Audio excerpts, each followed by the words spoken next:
অনেক অনেক বছর আগের কথা। পাহাড়, জঙ্গল আর সবুজ ধান খেতে ঘেরা এক সুন্দর গ্রাম ছিল। গ্রামের পাশ দিয়ে বয়ে যেত একটি বিশাল নদী, যেই নদীর নাম ছিল চন্দ্রাবতী নদী।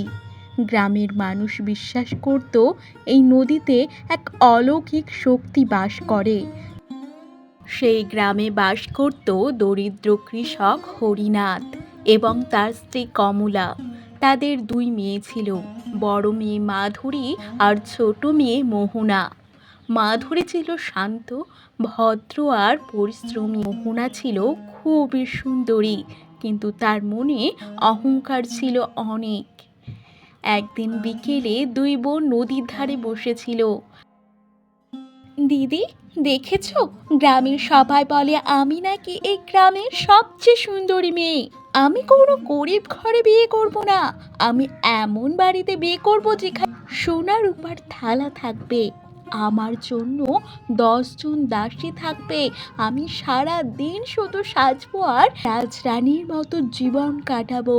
গরিবের সংসারে কষ্ট করার জন্য আমি জন্মাইনি। মোহনা, শুধু সম্পদ থাকলেই মানুষ সুখী হয় না। আমি দেখেছি অনেক ধনী মানুষ রাতে শান্তিতে ঘুমোতে পারে না। আবার এমন গরিব মানুষও আছে যাদের ঘরে খাবার কম, কিন্তু ভালোবাসা এত বেশি যে সে ছোট্ট ঘরটায় স্বর্গ হয়ে ওঠে।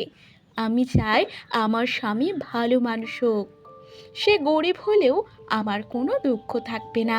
দিদি, তুমি শুধু বইয়ের কথা বলো, বাস্তব জীবন আলাদা। ভালোবাসা দিয়ে পেট ভরে না। টাকা থাকলে সবাই সম্মান করে। আমি দেখবে একদিন জমিদার বাড়ির বউ হব, তখন গ্রামের সবাই আমাকে মাথা নিচু করে সেলাম করবে। মানুষের সম্মান জোর করে আদায় করা যায় না বোন। ভালো ব্যবহার দিয়ে মানুষের মন জয় করতে হয়। মনে রেখো, অহংকার যত উঁচুতে ওঠে একদিন তত জোরেই মাটিতে পড়ে।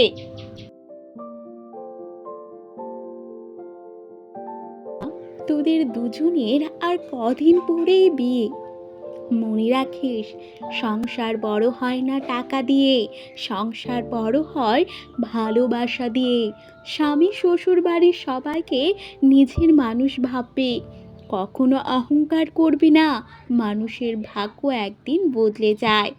আজ যে ধনী, কাল সে গরিবও হতে পারে।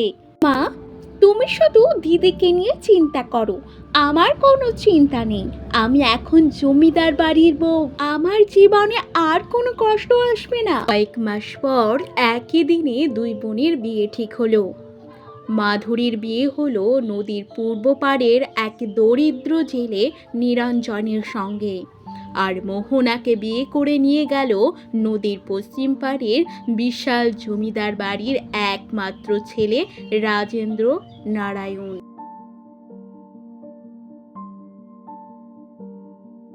মাধুরী, ঘরে আর এক মুঠো চালও নেই।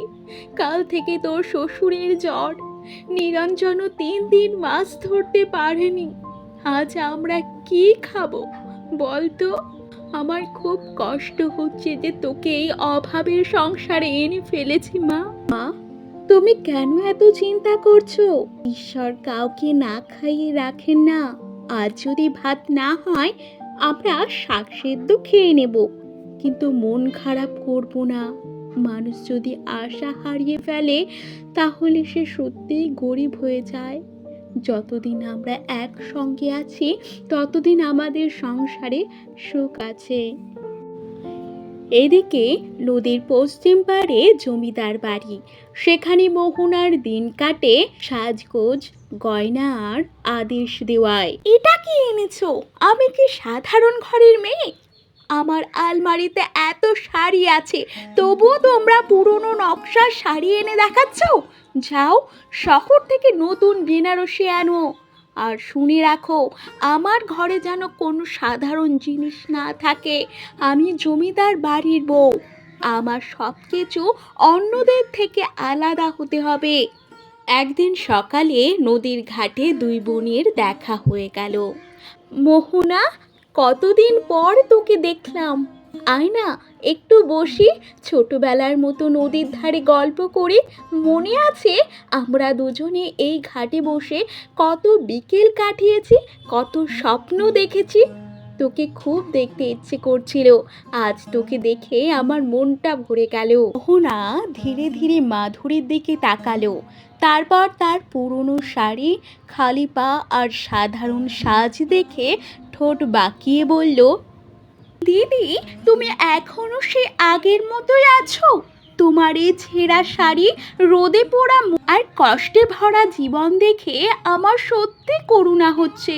তুমি যদি আমার মতো ধনী বাড়িতে বিয়ে করতে, তাহলে আজ তোমাকে এভাবে কষ্ট করতে হতো না। আমার শাড়ি পুরনো হতে পারে, কিন্তু আমার মনটা এখনো নতুন আছে বোন। আমার ঘরে সোনা নেই, কিন্তু ভালোবাসার অভাবও নেই। স্বামী, শাশুড়ি সবাই আমাকে নিজের মেয়ের মতো ভালোবাসেন। আমি আর এর চেয়ে বেশি আর কি চাই? ভালোবাসা দিয়ে সংসার চালানো যায় না দিদি, চাল ডাল কিনতেও টাকা লাগে, অসুখ হলে ওষুধ লাগে, মানুষের সম্মান পেতেও টাকা লাগে। তোমার এই গরিবি নিয়ে গর্ব করার কিছুই নেই, বুঝলে? সম্মান টাকা দিয়ে কেনা যায় না বোন, মানুষের ব্যবহার তার আসল পরিচয়। আজ তুমি ধনী, তাই সবাই তোমার সামনে মাথা নত করছে, কিন্তু যদি একদিন সব সম্পদ হারিয়ে যায়, তখনও কি সবাই তোমার পাশে থাকবে? শোনো দিদি, আমার সম্পদ কোনোদিনই শেষ হবে না। আমি জমিদার বাড়ির বউ, 7 পুরুষ বসে খেলেও আমাদের সম্পদ শেষ হবে না। আর তুমি আমাকে শিক্ষা দিচ্ছ? আগে নিজের ঘরে ভাতের ব্যবস্থা করো, তারপর আমাকে উপদেশ দিতে এসো।